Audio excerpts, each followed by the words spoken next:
जेला मोनसे समावहाय हाग्रानि हाखौ होनाय जादोंमोन बे समावहाय बे हानि पाट्टा राननाया भुवा होननानै बुंदोंमोन खारन आवगायाव आं जि दंमोन दा ओरै दङ गेजेराव आं जिखिनि बुजिनो हायो चन्दन ब्रह्मआ MLA मोनैनि खुद्रिनानै दङ चिरां दुवारावथ' मोजांखा आरो साबसिन MP इलेक्शनाव जिखिनि एसे एनै कयटा पकेटाव मानसिफ्रा बुजिनायाव एसे आन्दायदोंमोन कनफिउज जादोंमोन बे गैला गतिके बिराद मोजाङाव बहाय माने भटआ UPPLआ भटआ मोनगोन बेखौ एकदम क्लियार जाबाय आरो बांद्राय रायजो राजाफ्रा दिनैहाय सोंनो नागिराखै जि नुदों बुजिखाजोबनाय मानो UPPLआव दिनैनि बाइ इलेक्शनाव भट होनांगौ आंनि बुजिनायाव आंनिख्रुइ साबसिन आइ आफा रायजो राजाया बुजिनानै दं गतिके जों बांद्राय बोफ्लेनानै एबा बुजायलायनो गोनां जायाखै प्रयजन जायाखै बे मोजां मोनसे साइन दा गतिके एकदम रेडि आरो बे बर' रायजो राजाल' नङा बहाय थानाय जेसेबां ओनसोलनि जाथि जनगोष्ठी बयबो एकदमबारे मोजाङै भटखौ होगोन UPPLनो 4 बोसोराव UPPL सरकारा रायजो राजानि थाखाय मा मावना होदों माबे सेक्टर बहाय सेक्टर थायो मा गाज्रि मावदों बिदिबो सोंफिननाय थायो खोथाया जाहैबाय परिबेस परिस्थिति बे मोनसे सेक्टर एबा बाहागो हायाव माखासे उन्नयननि खामानि बे मोनसे बाहागो ओमफ्राय माखासे जोंनि सोलोंथाइ बिथिं बेबो मोनसे सेक्टर हारिमुवारि बिथिं बेबो मोनसे सेक्टर गेलेनाय बिथिं बेबो मोनसे सेक्टर गुबुन गुबुन जाथि हारि माहारिनि गेजेराव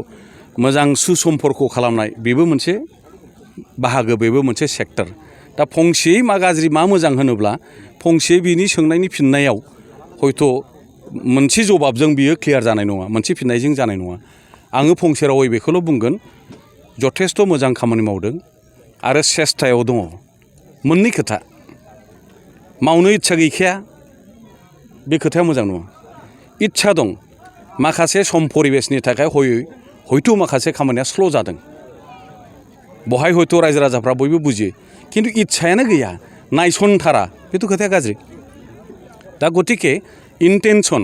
उद्देश्य सिंनि जे इनसाइट मावनायनि सेस्थाया बयहाबो दिनै जे दैदेनगिरिफोर दङ मानाव गेदेर चिफनिफ्राय आरम्भ खालामनानै EM बिथांमोना जथेस्थ' सेस्थायाव दङ आरो गोबां खामानिखौ दिनै मावगासिनो दङ आरो साबसिननिफ्राय साबसिन रेजाल्टखौ जों मोनबाय थागोन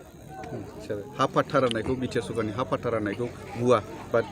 3 बोसोरनि भेलिडिटि दं होननानै बुंदों बिदि बुंलानाया थिग नङा मोनसे प्रेक्टिकेल एबा बास्तबता जानांगौ खोथाया एसे आवगायथिं थांनांगोन जेला मोनसे समावहाय हाग्रानि हाखौ होनाय जादोंमोन बे समावहाय बे हानि पाट्टा राननाया भुवा होननानै बुंदोंमोन दा बेफोरजों कयेकटा रेफारेन्सआव कयेकटा फुराना खोथाखौ लानानै बुंनाय रावफोर बायदि आङो सम सम मोनो खारन आवगायाव आं जि दंमोन दा ओरै दङ गेजेराव आं जिखिनि बुजिनो हायो बुंनायनि इन्टेनसनफोरखौ मतलबखौ दा गतिके बहाय बिदि बुंलायबाय थानानै जोंनि रायजो राजानि समस्या समाधान जाया जोंनि नोजोर आरो थांखिया जोंनि रायजो राजानि गोरिब दुखिया बोरै जों समस्याखौ समाधान खालामनो बिथिं थांनांगौ पाट्टा राननायाबो नंगौ मोनबावनांगौ दंनायाबो नंगौ बे मोनबाय थागोन फरेस्टनि पाट्टा जे हा राननाय सिगांनियाबो नंगौ दानियाबो नंगौ आरो दिनैहाय बे फरेस्टनि पाट्टा मोनखांनाय गामिफोरखौ रिभिनिउ खालामनायनि जि सिन्था बेबो नंगौ BPFनि दैदेनगिरिफोरखौ नोंथाङा जयनिं जाफैबावगोन होनना बुंदों माब्ला समाव जयनिं जाफैगोन बे दिन थारिखनि खोथा नङा बे मोनसे धारना एबा एपिल आंनि गोसो सिंनिफ्राय खावलायनाय खोथाया जाहैबाय दाख्लैफोर एसे ओंखारदों नालाय जे चन्दन ब्रह्मआ MLA मोनैनि खुद्रिनानै दङ गतिके बेबो BPFआव फैफिनसिगोन बे खोथाखौनो आं बारे बारे बुंदों MLA नांगौ होननानै आं माला दरखास्त होआ MLA MP जानो थाखाय आं माला UPPLआव जइन जाया आं जुदि UPPLआव बे खारनाव जइन जादोंमोनब्ला फैदोंमोनब्ला आं दुखु मोननाया स्वाभाबिकमोन खारन बे उद्देश्यआव आं फैयाखै